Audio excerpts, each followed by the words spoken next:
નમસ્કાર પેન્શન ધારક મિત્રો, સ્વાગત છે આપનું આપણી આ યુટ્યુબ ચેનલ ન્યૂઝ વિથ ભાવેશમાં।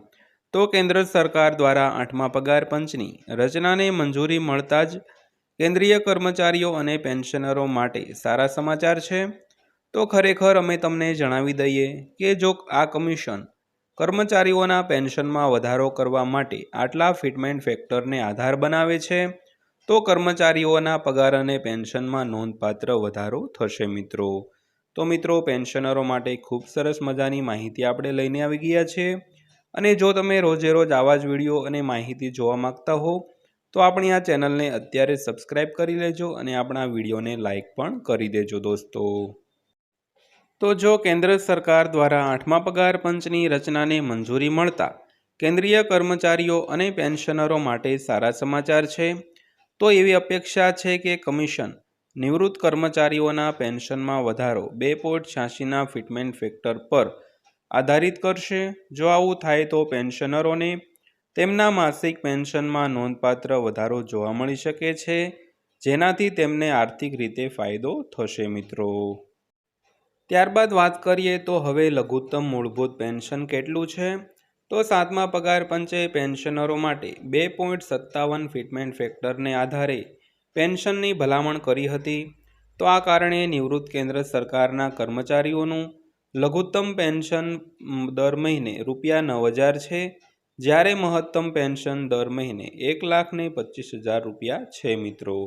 તો મિત્રો, જ્યારે 7મું પગાર પંચ લાગુ કરવામાં આવ્યું ત્યારે 2.57નો ફિટમેન્ટ ફેક્ટરને આધારે પેન્શનની ગણતરી કરી હતી અને આ કારણે નિવૃત્ત પેન્શનરોના મૂળ પેન્શનને દર મહિને ₹9,000 જે લઘુત્તમ છે અને મહત્તમ પેન્શન દર મહિને ₹1,25,000 છે મિત્રો। તો ત્યારબાદ વાત કરીએ તો 8મા પગાર પંચની ભલામણ મુજબ પેન્શનમાં 2.86ના ફિટમેન્ટ ફેક્ટરનો વધારો કરવાથી લઘુત્તમ પેન્શનમાં લગભગ 186%નો મોટો વધારો થઈ શકે છે।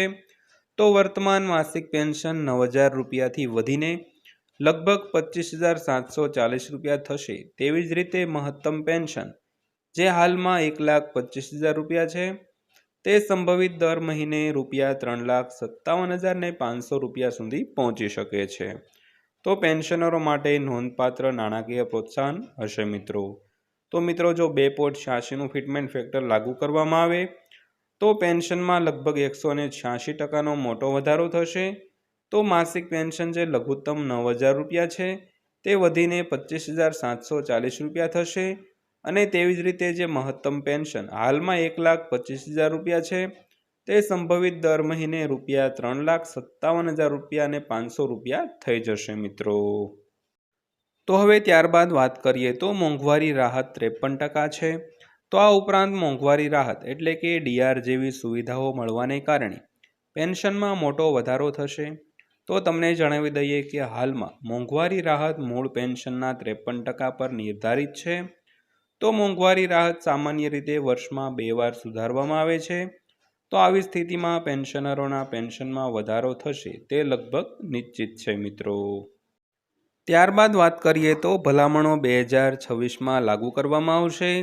તો નવા પગાર પંચની રચનાની પ્રક્રિયા વર્ષ 2025માં શરૂ થવા જઈ રહી છે। ઉદ્દેશ એ સુનિશ્ચિત કરવાનો છે કે નવા પગાર પંચની ભલામણો 1 જાન્યુઆરી 2026ના રોજ સમાપ્ત થતા 7મા પગાર પંચના કાર્યકાળ પહેલાં પ્રાપ્ત થાય અને તેની સમીક્ષા કરવામાં આવે। તો નોંધનીય છે કે 7મા પગાર પંચને કારણે નાણાકીય વર્ષ 2016-17માં સરકારી ખર્ચમાં ₹1,00,000 કરોડનો વધારો થયો હતો। તો મિત્રો, વાત કરીએ તો 2026 અને જાન્યુઆરી મહિનામાં આ જે ભલામણો છે તે લાગુ કરવામાં આવે તો નવા પગાર પંચની રચનાની પ્રક્રિયા પણ હાલમાં એટલે કે 2025માં શરૂ થવા જઈ રહી છે અને ઉદ્દેશ એ છે કે નવા પગાર પંચની ભલામણો 1 જાન્યુઆરી 2026ના રોજ સમાપ્ત થાય મિત્રો। તો હવે ત્યારબાદ વાત કરીએ તો પગાર પંચ કેન્દ્ર સરકારના કર્મચારીઓ અને પેન્શનરોને ફુગાવા માટે વળતર આપવા માટે મોંઘવારી ભથ્થા અને મોંઘવારી રાહતના સૂત્રમાં સુધારો કરવાની પણ ભલામણ કરે છે।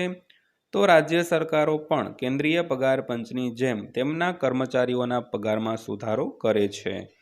તો મિત્રો, કેન્દ્ર સરકારના જે કર્મચારીઓ અને પેન્શનરો છે તેને ફુગાવવા માટે જે રાહત આપવા માટે મોંઘવારી ભથ્થું અને મોંઘવારી રાહત જે આપવામાં આવે છે તેવી જ રીતે તેની ભલામણો રાજ્ય સરકારો પણ કેન્દ્ર સરકારના જેમ તેમના કર્મચારીઓના પેન્શનમાં સુધારા વધારા કરે છે. તો મિત્રો આ હતી આજની માહિતી પસંદ આવી હોય તો વિડીયોને લાઇક કરજો અને વિડીયો અંત સુધી જોવા બદલ આપનો દિલથી આભાર.